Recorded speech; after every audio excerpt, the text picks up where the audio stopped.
সংক্ষেপে কবরের আযাব থেকে মুক্তি লাভের জন্য 3টি কারণ উল্লেখ করতে পারি।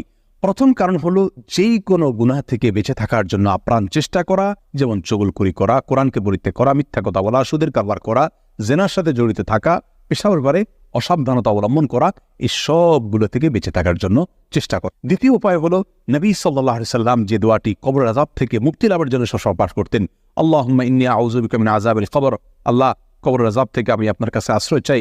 এই দোয়াটি আসুন আমাদের জীবনের অংশ করে নেই। প্রত্যেক সালাতে সালাম ফেরানোর পূর্ব মুহূর্তে আমরা দোয়ায়ে মাসুরা যে জায়গায় পড়ি, দোয়ায়ে মাসুরার পাশাপাশি এই দোয়াও নবী সাল্লাল্লাহু আলাইহি সাল্লাম করতেন, আল্লাহুম্মা ইন্নী আউযু বিকা মিন আযাবিল কবর। নাম্বার 3, সূরা মুলক, এটা তেলাওয়াত করা, বিশেষ করে রাতে তেলাওয়াত করা। কারণ মুস্তাদরাকে হাকামি বিশুদ্ধ সূত্রে বর্ণিত হাদিসে আসছে, নবী সাল্লাল্লাহু আলাইহি সাল্লাম ইরশাদ করেছেন, সূরাতুল মুলক এটা মানিআতুম মিন আযাবিল কবর, কবরের আযাব থেকে মানুষকে রক্ষা করে, এটা কবরের আযাবকে প্রতিরোধ করে।